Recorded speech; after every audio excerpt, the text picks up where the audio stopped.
بسم اللہ الرحمن الرحیم۔ شروع اللہ کے نام سے جو بڑا مہربان اور نہایت ہی رحم کرنے والا ہے۔ تمام حضرات درود پاک پڑھیے جی۔ اللہم صلی علی محمد وعلی آل محمد کما صلیت علی ابراہیم وعلی آل ابراہیم انک حمید مجید۔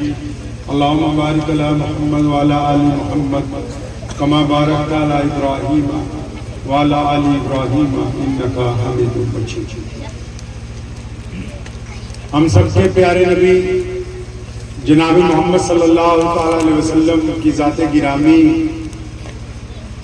کی صفت بیان کرتے ہوئے پنجابی میں کسی نے کہا ہے کہ جتنے میرے حضور دے قدم لگے صلی اللہ علیہ وسلم صلی اللہ کہتا ہے کہ جتنے میرے حضور دے قدم لگے اس تھان ورگی کوئی تھان نہیں ہو۔ مطلب جہاں ہمارے نبی علیہ السلام کے پیر مبارک لگے، قدم شریف لگے، ویسی کوئی زمین اور نہیں ہے، مدینہ المنورہ ہے۔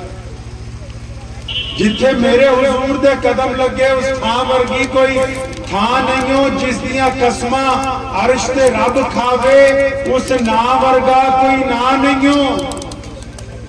طٰہٰ، یاسین، مدثر، اللہ تعالیٰ قسم کھا رہے ہیں اپنے محمد صلی اللہ علیہ وسلم کے نام کی تے جیڑی میرے حضور دا منہ چومے۔ فرماتے ہیں کہ ایسی عورت ہے جو میرے پیارے محمد صلی اللہ علیہ وسلم کے چہرے مبارک پر بار بار بوسے دیتی۔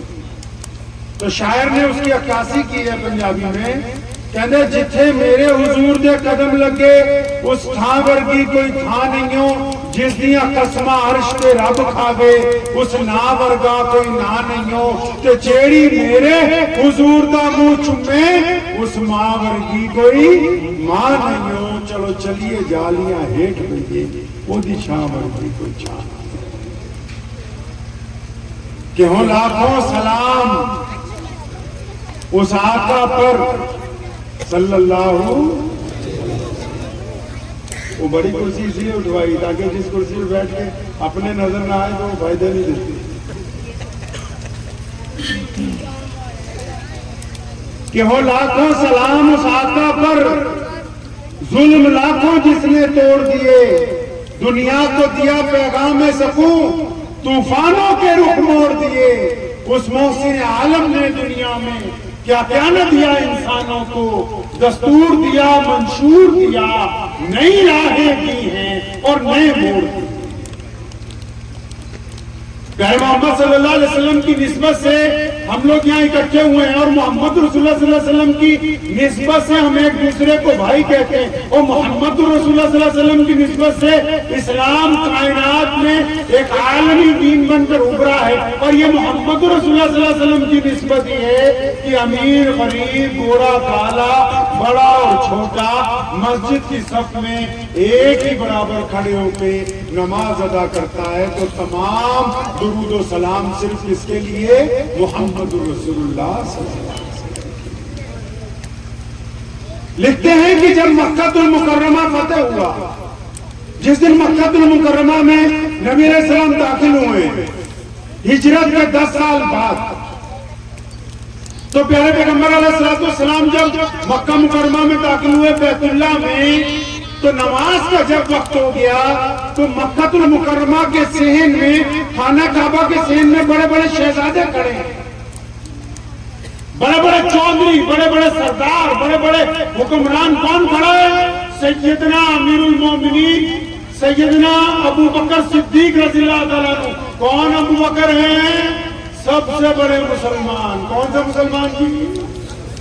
ارے اس لیے بلوا رہا ہوں تاکہ آپ کو یاد رہے، کون سے مسلمان؟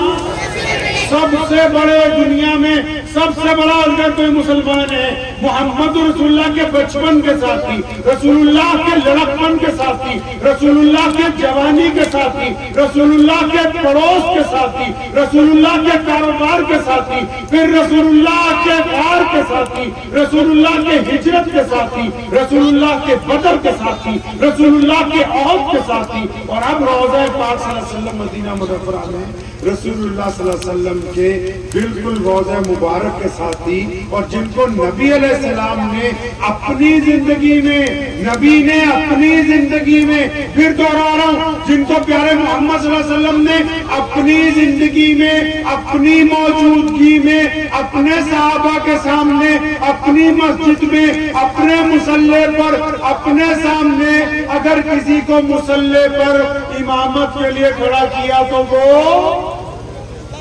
ابو بکر ہے۔ یہ شان اس لیے بتائی کہ ابو بکر بیت اللہ کے صحن میں کھڑے ہیں، اور سیدنا عمر بن خطاب جن کے بارے میں نبی علیہ السلام فرماتے ہیں کہ یا اللہ عمر اگر ایمان لے آئے تو میرے دین کو عزت ملے گی، عظمت ملے گی۔ 1,24,000 صحابہ رسول اللہ کے مرید، اکیلے عمر فاروق رسول اللہ صلی اللہ علیہ وسلم کی مراد ہیں۔ 1,24,000 کیا ہے جی؟ مرید ہیں، اور یہ اکیلے رسول اللہ صلی اللہ علیہ وسلم کی مراد ہیں، وہ بھی صحن بیت اللہ میں کھڑے۔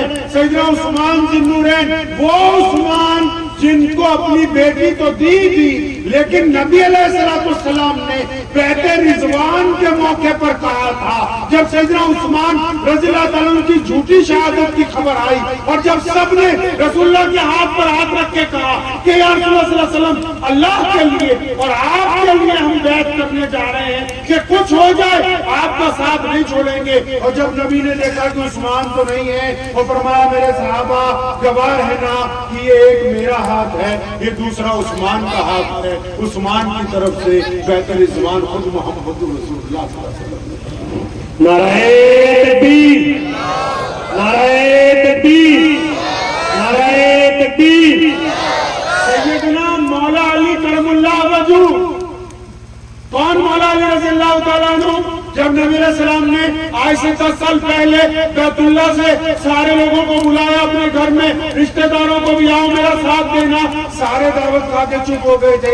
ایک 13-14 سال کا بچہ سب سے پیچھے کھڑا تھا، اور اس بچے نے اپنے پیر پنجوں کے بل اٹھائے اور پھر دونوں ہاتھ ہوا میں اٹھا کے کہا لبیک یا رسول اللہ صلی اللہ علیہ وسلم۔ یہ لبیک کا نعرے لگانے والا جو بچہ ہے یہ محمد رسول اللہ صلی اللہ علیہ وسلم کے چچا کے بیٹے، جن کو رسول اللہ نے شیر خدا کہا، جو علی مرتضیٰ ہیں، جو سیدہ فاطمہ الزہرا کے خامد ہیں، جو حسن حسین کے والد ہیں، وہ بھی بیت اللہ کے صحن میں، اور سیدنا ابو عبیدہ بن جراح جو امین الامت ہیں وہ بھی بیت اللہ کے صحن میں، اور سیدنا عبداللہ ابن زبیر مفسر قرآن ہے وہ بھی بیت اللہ کے صحن میں، سیدنا خالد بن ولید جو مسلمانوں کا سب سے بڑا جرنیل ہے وہ بھی بیت اللہ کے صحن میں، سیدنا عباس رضی اللہ تعالیٰ عنہ رسول اللہ کے چچا وہ بھی بیت اللہ کے صحن میں، اور سیدنا ابو سفیان رضی اللہ تعالیٰ عنہ جو اسی دن مسلمان ہوئے مکے کے گورنر ہے وہ بھی بیت اللہ کے صحن میں کھڑے، اور ان کے علاوہ عبد الرحمن بن عوف رضی اللہ تعالیٰ عنہ ہیں، درجنوں قیمتی صحابی ہیں، عشرہ مبشرہ کھڑے ہیں، اور بدری صحابی کھڑے ہیں۔ اتنے لوگوں کی موجودگی میں میرے پیغمبر صلی اللہ علیہ وسلم نے ایک خوبصورت سی بات کہی، وہ فرمایا میرا بلال کہاں ہے؟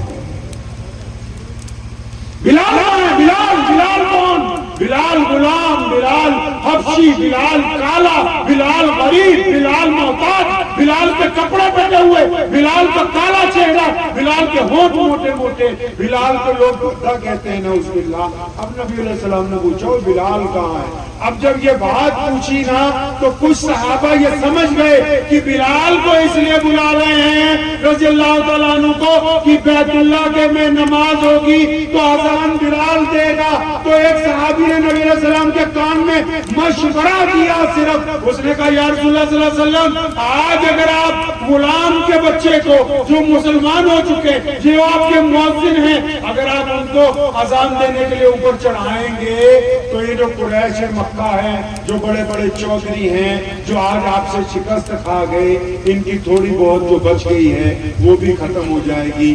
میرے پیغمبر علیہ السلام ناراض ہوئے،